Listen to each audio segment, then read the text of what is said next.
Hello दोस्तों, कैसे हैं आप लोग। दोस्तों उम्मीद करता हूं आप अच्छे ही होंगे। दोस्तों आज हम आपको बताएंगे हमारे मीटर से लेके हमारे घर के स्विच बोर्ड की पूरी wiring, A to Z wiring. दोस्तों अगर आप ये इस वीडियो को पूरा देखते हैं तो मैं आपसे वादा करता हूं आप एकदम प्रोफेशनल बन जाएंगे, यानी कि आपको थोड़ी सी भी दिक्कत नहीं आएगी स्विच बोर्ड की वायरिंग करने में, और आप स्विच बोर्ड की पूरी वायरिंग सीख जाएंगे। इसमें हम आपको फ़ैन रेगुलेटर भी बताएंगे जिससे आप सीलिंग फ़ैन का रेगुलेटर लगा सकते हैं, और सॉकेट कैसे लगाते हैं, और किस न्यूट्रल कैसे देते हैं, फेस कैसे देते हैं, और मीटर से हमारे एमसीबी आइसोलेटर और स्विच बोर्ड में वायरिंग कैसे आती है।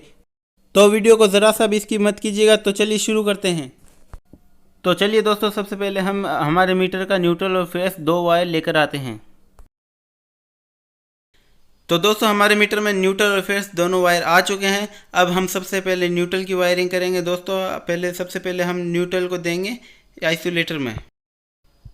दोस्तों आपने आइसोलेटर के जिस टर्मिनल में न्यूट्रल को दिया है उसी साइड के नीचे वाले टर्मिनल से आइसोलेटर के हम न्यूट्रल को निकालेंगे, और हमारे जितने भी उपकरण हैं उन सबको डायरेक्ट न्यूट्रल दे देंगे। देखिए कुछ इस प्रकार। दोस्तों आप देख सकते हैं हमारे आइसोलेटर में जो न्यूट्रल आया है वो न्यूट्रल हमने हमारे घर के सभी उपकरणों में डायरेक्ट पहुंचा दिया है।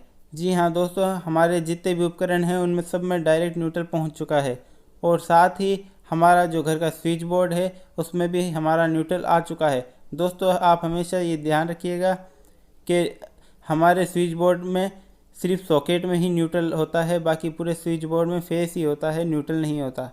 अगर हमें न्यूट्रल की ज़रूरत पड़ती है तो सिर्फ सॉकेट में पड़ती है, सॉकेट की एक साइड में हमारा न्यूट्रल लगा होता है।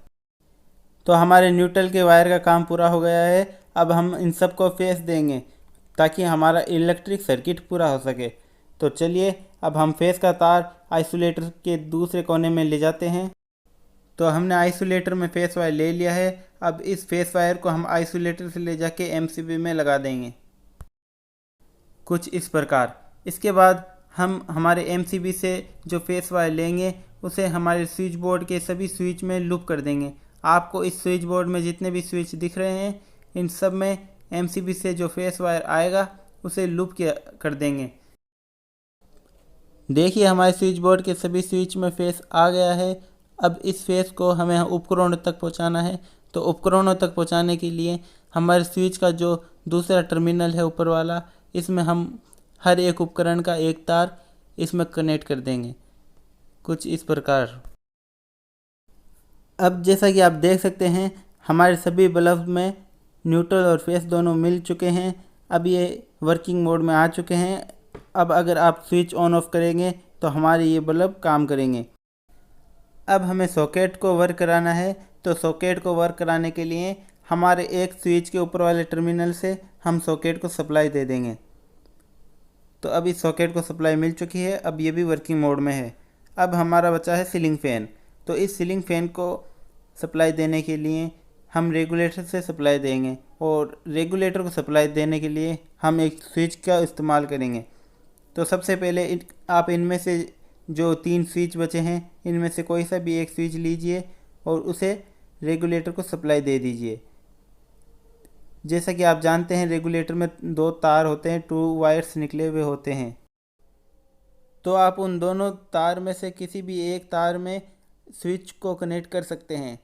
अब जब आप उन दो रेगुलेटर के एक तार को स्विच से कनेक्ट कर देंगे तो रेगुलेटर का दूसरा तार आप फैन से कनेक्ट कर देंगे कुछ इस प्रकार।